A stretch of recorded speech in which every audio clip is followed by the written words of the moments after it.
বৰ্তমান সময়ৰ এটা গুৰুতৰ সমস্যা হ'ল ডাইভৰ্চৰ সমস্যা, অৰ্থাৎ স্বামী স্ত্ৰীৰ মাজত যোনটো কণ্ডল। বহু পৰিয়াল ধ্বংস হৈ গৈছে। ল'ৰাবোৰে ছোৱালীক দোষ দিয়ে আৰু ছোৱালীবোৰে ল'ৰাক দোষ দিয়ে। কিন্তু কি কাৰণত এই বৈবাহিক সমস্যাৰ সৃষ্টি হয়, এই সকলো কথা জানিবলৈ মই বৰ্তমান গৈ আছোঁ এজন এষ্ট্ৰলজাৰৰ ওচৰলৈ। গতিকে ভিডিঅ'টো চাই থাকিব, স্কিপ নকৰিব, সকলো কথা আপোনালোকে নিজেই জানিব পাৰিব। প্ৰশ্ন কৰি তোমাক, আমাৰ যেনেকৈ যুৱ প্ৰজন্মৰ এটা সমস্যা চাকৰি বিচাৰি বহুতে চাকৰি এপ্লাই কৰি নাপায়, এষ্ট্ৰলজাৰ ওচৰত আহে। তেনেকৈ এটা সমস্যা বৰ্তমান হৈ আছে, যিটো মানে কি এই স্বামী স্ত্ৰীৰ মাজত যোনটো বিবাদ, বহুত ধুনীয়াকৈ বিবাহ হোৱাৰ পিছতো মানে কাজিয়া লাগি সন্দেহ কৰি ভুল বুজাবুজি হৈ বহুত ডাইভৰ্চ হৈ গৈছে। এনেকুৱা ঘটনা থানাত গ'লে গম পায়, পুলিচ থানাত এইবোৰ কেছ আহি থাকে। গতিকে এই কুষ্টিত কি গ্ৰহ বেয়া থাকিলে বা কি কাৰণত এইবোৰ হয়, ডাইভৰ্চটো কিয় হয়? চাওক, ডাইভৰ্চটো আমি যদি কুষ্টিৰ লগত আমি যদি জড়িত কৰোঁ, তাত নিশ্চয় গ্ৰহৰ মানে হেৰি আছে, মানে প্ৰভাৱ আছে। তাত মানে আজিকালি দিনতো আমাৰ ইয়াত অলপ জানা হৈছে দিয়কচোন। কিন্তু আমাৰতো চাওক, মানে একচুৱেলি আমিতো বানাৰসৰ পদ্ধতি দিয়ে আমি চাওঁ। আমাৰতো একচুৱেল পদ্ধতিটো বানাৰসৰ পৰা, আজিৰ পৰা নহয়। মোৰ দেউতা 50 বছৰৰ পৰা এষ্ট্ৰলজি কৰা মানুহ। 50 ইয়াৰ্ছ এক্সপিৰিয়েঞ্চ দেউতা আছিলে। তেখেতৰ পিছত মই আছোঁ। মই 24 ইয়াৰ্ছ মোৰ এক্সপিৰিয়েঞ্চ এষ্ট্ৰলজি। আজি অন ৰানিঙত আছোঁ। স্কুল লাইফৰ পৰাই মই কৰি আছোঁ। মোৰ ইণ্টাৰেষ্টিং ছাবজেক্ট আছিলে এইটো। কিন্তু তাত মই যিবিলাক মানে বিবাহৰ ক্ষেত্ৰত মই বিভিন্ন ধৰণৰ সমস্যাটো যিটো চাইছোঁ, তাত জটিল সমস্যাটো হৈছে মাংগলিক সমস্যা। মাংগলিক সমস্যাটো বৈবাহিক জীৱনটো বেয়া কৰি দিয়ে, এক নম্বৰ। দ্বিতীয় নম্বৰ কথা হৈছে, যদি সপ্তম স্থানৰ কোনো ক্ৰূৰ গ্ৰহ বহি থাকে, 7 নম্বৰ ঘৰত পাপী গ্ৰহ বহি থাকে, যেনে ৰাহু, শনি, তেতিয়াও মানে বিবাহটো ভাঙি যায়। শনি আৰু ৰাহু পাপী গ্ৰহ। শনি ৰাহু এইবিলাক মানে পাপ গ্ৰহ যদি হিউত হৈ থাকে, পাপ গ্ৰহ দৃষ্ট হৈ থাকে। সপ্তম স্থানত যদি সূৰ্য যদি বহি থাকে, তেতিয়াও মোটামুটি মানে বুজাবুজিৰ অভাৱ থাকে, আণ্ডাৰষ্টেণ্ডিঙৰ অভাৱ থাকে। এইটো বস্তুটো মানে কুষ্টিৰ ভিতৰত মানে দেখা পাইছো। তেতিয়া যদি এনেকুৱা এতিয়া মই বিয়া কৰালো, মই যদি ফটকে বিয়া কৰাই দিওঁ, মইতো গম নাপাওঁ মোৰ মাংগলিক আছে না মোৰ কুষ্টিত বেয়া আছে।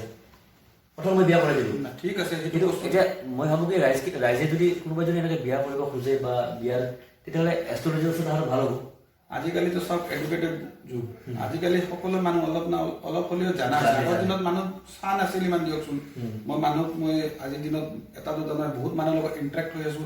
মানুহবিলাক আহি মোক কয় যে আগত আমি ইমান ইণ্টাৰেষ্ট দিয়া নাছিলো, কিন্তু আজি মোটামুটি প্ৰায় মানুহ মানে চাই আৰু।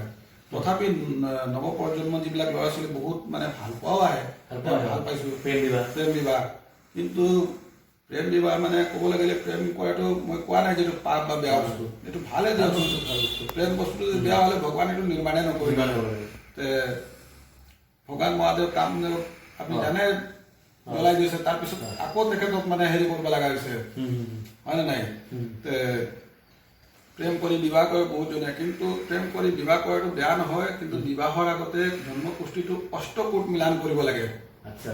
অষ্টকোট মিলানত আপোনালোকে সৰ্বপ্ৰথমতে অষ্টকোট মিলানত আপোনালোকে চাওক যে গুণটো আউট অফ 36 18 গুণৰ ওপৰত আহিলে ভাল। তথাপি 18 গুণৰ ওপৰত থাকিলেও তাত মানে যিবিলাক গ্ৰহমেত্ৰীবিলাক আছে, সেইবিলাক খুব ভালকে চাই চিন্তি আগবাঢ়িব লাগে। যদি মাংগলিক আছে, এজন প্ৰাৰ্থী যদি নন মাংগলিক আছে, তাক নিদান কৰিব পাৰে।